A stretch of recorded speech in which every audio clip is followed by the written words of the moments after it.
Hello students, আমি Nitish sir জ্ঞানজ্যোতি coaching সেন্টারের পক্ষ থেকে তোমাদের প্রত্যেককে জানাই স্বাগত। তো আজকে আমি তোমাদের উচ্চ মাধ্যমিক রাষ্ট্রবিজ্ঞানের আজকে কোশ্চেন প্যাটার্ন নিয়ে আজকে আলোচনা করবো এবং সিলেবাস তোমাদের কোন কোন চ্যাপ্টারগুলো পড়তে হবে, কি পড়তে হবে না পড়তে হবে ডিটেলসে আজকের ক্লাসটিতে আলোচনা করবো। ধৈর্য ধরে শেষ অবধি ভিডিওটি দেখবে এবং তোমাদেরকে একটা কথা বলবো, যারা এখনো পর্যন্ত আমাদের অফিসিয়াল যে ইউটিউব চ্যানেল আছে যারা সাবস্ক্রাইব করেনি তারা অবশ্যই চ্যানেলটিকে সাবস্ক্রাইব করে পাশে থাকা বেল আইকন অল প্রেস করে দেবে, যাতে নেক্সট টাইম থেকে কোনো ভিডিও আপলোড করলে তার নোটিফিকেশন তুমি সবার আগে পেতে পারো। এছাড়া তোমরা যারা ভাবছো যে অনলাইনে আমাদের কাছে জয়েন করবে অনলাইন ক্লাসে, তারা অবশ্যই যোগাযোগ করবে 7076398606 নাম্বারে। তো স্টুডেন্টস, তোমাদের টোটাল কোর্স ফি হচ্ছে 1299 টাকা। টোটাল 6টা সাবজেক্টে তোমরা যদি কেউ একটা সাবজেক্ট আমাদের কাছে পড়তে চাও তার জন্য 299 টাকা মাত্র পে করতে হয় পুরো বছরের জন্য। ঠিক আছে, এটা শুধুমাত্র অনলাইনের কোর্স ফি। ওকে, তো চলো শুরু করছি আজকের ক্লাসটা। তোমাদের প্রথমত উচ্চ মাধ্যমিক রাষ্ট্রবিজ্ঞানের টোটাল 10টা চ্যাপ্টার আছে। সেই 10টা চ্যাপ্টার কী কী আজকে প্রথমে বলে দিচ্ছি। প্রথমত যে চ্যাপ্টারটা রয়েছে সেটা হলো আন্তর্জাতিক সম্পর্ক। দেন দ্বিতীয় বিশ্বযুদ্ধোত্তর পর্বে আন্তর্জাতিক সম্পর্ক। তৃতীয় চ্যাপ্টারের নাম হলো পররাষ্ট্রনীতি। চতুর্থ চ্যাপ্টারের নাম হলো সম্মিলিত জাতিপুঞ্জ। 5 নম্বর যে চ্যাপ্টারটা আছে কয়েকটি প্রধান রাজনৈতিক মতবাদ। 6 নম্বর চ্যাপ্টার থেকে সরকারের বিভিন্ন রূপ। 7 নম্বর চ্যাপ্টার ভারতের শাসন বিভাগ। 8 নম্বর ভারতের আইন বিভাগ। 9 নম্বর ভারতের বিচার বিভাগ এবং 10 নম্বর স্থানীয় স্বায়ত্তশাসন ব্যবস্থা। এবার দেখো এই যে চ্যাপ্টারগুলো রয়েছে, এইবার এই চ্যাপ্টারগুলো থেকে কিন্তু এক ধরনের প্রশ্ন আসে না। তো তোমাদের যদি প্রশ্নের ধরনটা না বোঝো যে কোথা থেকে কত নম্বরে আসবে না আসবে, এই বিষয়টাকে যদি না বোঝো ভালো মতো, তাহলে কিন্তু পরবর্তীতে তোমাদের প্রবলেম হবে এবং পড়তেও তোমরা পারবে না। ঠিক আছে, অনেক রকমের সমস্যা হতে পারে। তো আমি সবার প্রথমে আজকে তোমাদের বলে দেবো যে কোন কোন চ্যাপ্টার থেকে কত কত নম্বরের প্রশ্ন আসবে, কোথা থেকে এমসিকিউ আসবে, কোথা থেকে এসিকিউ আসবে এবং কোথা থেকে বড় প্রশ্ন হবে। দেখো, আমরা মাধ্যমিক পর্যন্ত যেই ধরনের পরীক্ষাটা দিয়েছি, যে ইতিহাস বা মানে অন্যান্য সাবজেক্টের ক্ষেত্রে অনেক ছোট প্রশ্ন, অনেক ধরনের ছোট প্রশ্ন দেয়, কিন্তু উচ্চ মাধ্যমিকে এমনটা থাকে না। উচ্চ মাধ্যমিকে তোমাদের প্রশ্ন 3টা ক্যাটাগরিতে করা হয়। একটা প্রশ্ন হলো এমসিকিউ, যেটাকে মাল্টিপল চয়েস টাইপ প্রশ্ন বলা হয় বা বহু বিকল্প ভিত্তিক প্রশ্ন। 4টে করে অপশন থাকবে, তার মধ্যে যেটা সঠিক সেটা তোমাকে নির্বাচন করতে হবে। বোঝা গেল? দেন 2 নম্বর যে পার্টটা রয়েছে সেটা হচ্ছে এসএকিউ, যেটাকে আমরা সংক্ষিপ্ত প্রশ্ন মানে অতি সংক্ষিপ্ত প্রশ্ন বলি। আর হলো ডিটিকিউ মানে ডেসক্রিপটিভ টাইপ প্রশ্ন, অর্থাৎ 8 নম্বরের প্রশ্ন। তাহলে তোমাদের অর্ধেকই পরীক্ষায়, টোটাল 80 নম্বরের পরীক্ষায় অর্ধেকটাই কিন্তু থাকছে 1 নম্বরের প্রশ্ন, অর্থাৎ এমসিকিউ এবং এসএকিউ। এমসিকিউ থাকবে টোটাল পলিটিক্যাল সায়েন্সে 24 কোয়েশ্চেন্স, এসএকিউ থাকবে 16 কোয়েশ্চেন্স। টোটাল 40 মার্কস থাকছে তোমাদের ছোট প্রশ্ন থেকে। এবং বড় প্রশ্ন যে আছে সেই বড় প্রশ্ন থেকে 5টা বড় প্রশ্ন তোমাকে লিখতে হবে।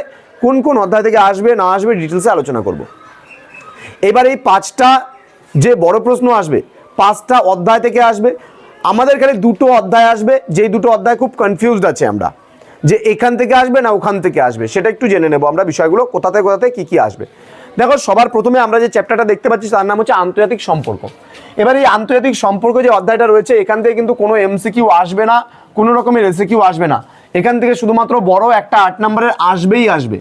ঠিক আছে, আমি শুধুমাত্র তোমাদের এই লেসন থেকে 2 থেকে 3টে প্রশ্ন করাবো। কটা বললাম? 2 থেকে 3টে প্রশ্ন করাবো। এই 2-3টে প্রশ্নের মধ্যে তোমরা একদম 100% 2টো প্রশ্ন কমন পাবে। তোমাদের অর্থ থাকবে এই লেসন থেকে। বোঝা গেল? একটা হলো প্রশ্ন হচ্ছে জাতীয় ক্ষমতা করাবো, আর একটা জাতীয় স্বার্থ করাবো। এই 2টো প্রশ্ন করাবো। মেইন এই 2টো প্রশ্নের মধ্যে থেকে একটা প্রশ্ন কমন আসবেই আসবে।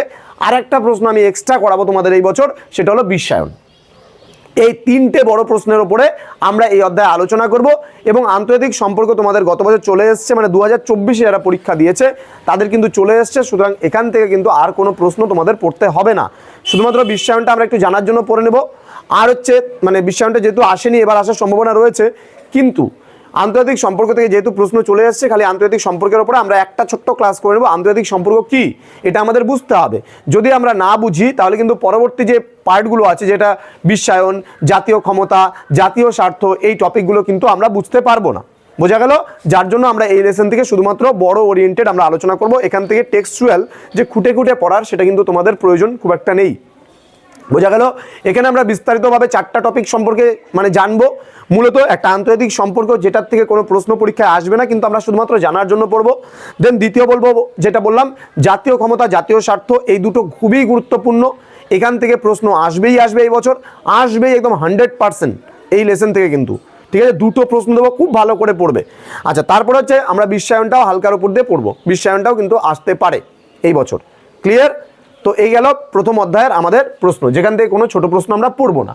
দ্বিতীয় যে অধ্যায়টা রয়েছে তার নাম হচ্ছে দ্বিতীয় বিশ্বযুদ্ধোত্তর পর্বে আন্তর্জাতিক সম্পর্ক। এখান থেকে আবার কোনো বড় প্রশ্ন তোমাদের থাকবে না, এখান থেকে থাকবে 3টে এমসিকিউ এবং 3টে এসিকিউ। তার মানে এখানে আমরা টপিক ওয়াইজ পড়বো, একটা টপিককে আমরা খুব নিখুঁতভাবে আলোচনাগুলো করতে হবে। টেক্সচুয়াল ওরিয়েন্টেড বা টেক্সট মানে যে আছে সেই টেক্সট বইটা খুব ভালো করে আমাদের পড়তে হবে এখান থেকে, না হলে কিন্তু আমরা ছোট প্রশ্ন খুব একটা ভালোভাবে কমন পাবো না। আর আমি বলেছি যে তোমাদের যে প্রত্যেকটা বিষয় আমি পড়াবো সেই বিষয়গুলো কিন্তু আমি ধাপে ধাপে প্রত্যেকটা জিনিস খুব নিখুঁতভাবে করাবো।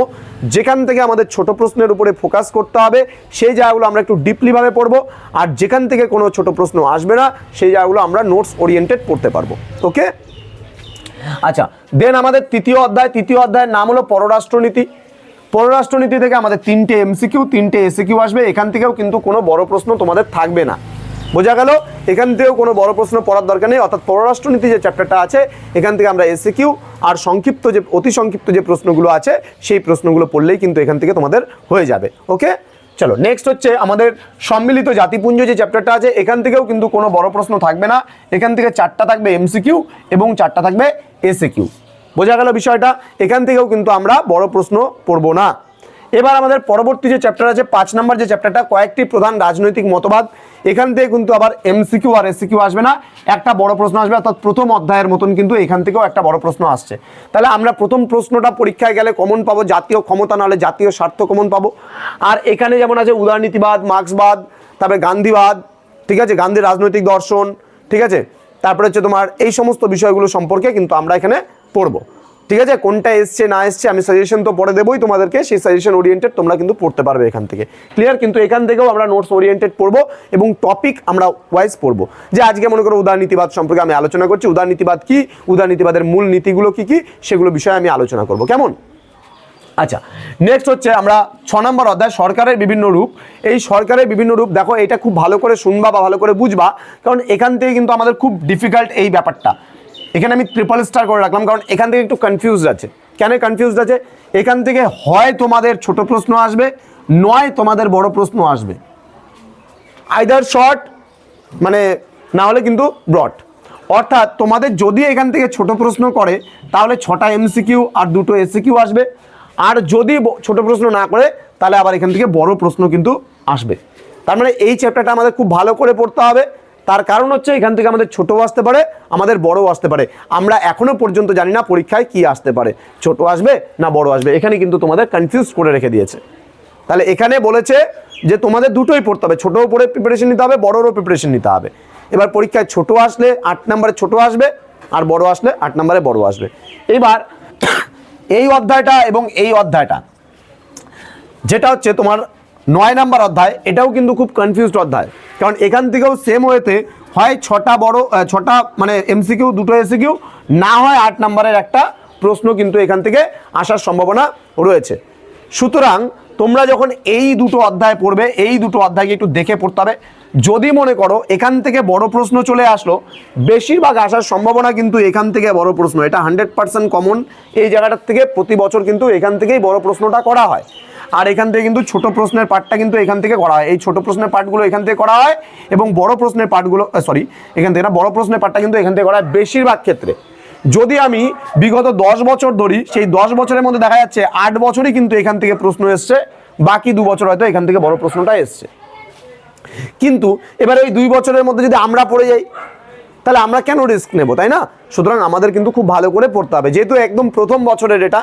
তো বছরের প্রথম থেকে যদি এই জিনিসগুলো আমরা বুঝে নিতে পারি, কোশ্চেন স্ট্রাকচারগুলো বুঝে নিতে পারি, তাহলে কিন্তু আমাদের আর কোনো অসুবিধা হবে না, আমরা খুব ভালো করে পরীক্ষাটা দিতে পারবো। বোঝা গেল বিষয়গুলো? আচ্ছা, তাহলে এই চ্যাপ্টারটা আর এই চ্যাপ্টারটা একটু আমাদের ডিফিকাল্ট থাকছে, কারণ এখান থেকে হয় আমাদের মানে শর্টও পড়তে হবে, আবার এখান থেকে বড়ও পড়তে হবে।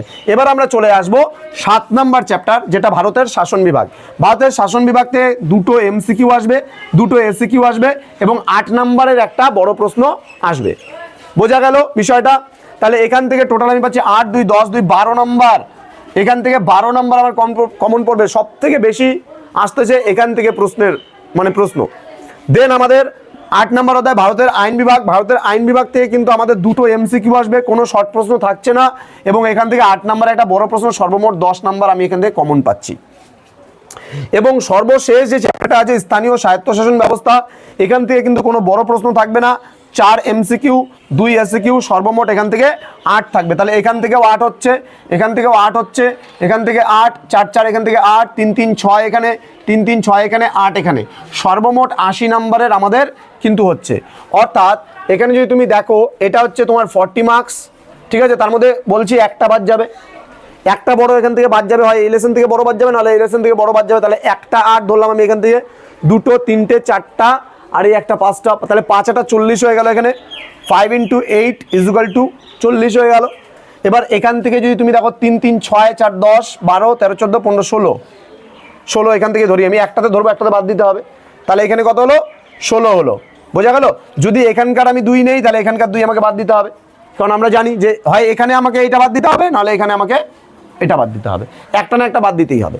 আবার MCQ যদি দেখো তুমি, মনে করো এটা বাদ দিব MCQটা, হ্যাঁ এটার MCQটা বাদ দিই, তাহলে 6 আর 4 10, 10 2 12, 13 14 15 16 17 18 19 20 21 22 23 24, তাহলে এখানে 24টা MCQ।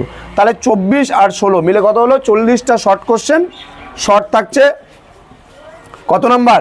40, আর ব্রড 5 8 40, DTQ যেটা থাকছে, DTQ মানে ডেসক্রিপটিভ টাইপ কোশ্চেন থাকছে 40, এই টোটাল 80 মার্কস। এবং তোমাদের প্রজেক্ট থাকছে 20 মার্কস, টোটাল কিন্তু 100 মার্কস তুমি এখান থেকে ক্যারি করতে পারছো। তো এই হলো তোমাদের টোটাল যে পলিটিক্যাল সায়েন্সের যে কোশ্চেন প্যাটার্ন এবং পলিটিক্যাল সায়েন্সের যে সিলেবাস ছিল, সেই সিলেবাসটা প্রথম দিন আমি আলোচনা করলাম। এরপরে আমি প্রথম অধ্যায়ের যে টপিক ওয়াইজ যে আলোচনাগুলো হবে, আন্তর্জাতিক সম্পর্ক হোক, চাই বিশ্বায়ন হোক, চাই জাতীয় ক্ষমতা হোক, চাই জাতীয় স্বার্থ হোক, পরের দিন ক্লাসে আমি আলোচনা করব। তো স্টুডেন্টস, আজকের ক্লাসটা তোমাদের এতটুকুই থাকছে। তোমাদের সঙ্গে দেখা হবে পরবর্তী খুব তাড়াতাড়ি নতুন কোনো ক্লাস নিয়ে। তোমরা প্রত্যেকেই ভালো থেকো, সুস্থ থেকো, আর হ্যাঁ, আমাদের চ্যানেলটিকে সাবস্ক্রাইব করে পাশে থাকা বেল আইকন অল প্রেস করে বন্ধুদের সঙ্গে ভিডিওটি অবশ্যই শেয়ার করবে। Thank you so much, thanks for watching, after all thank you.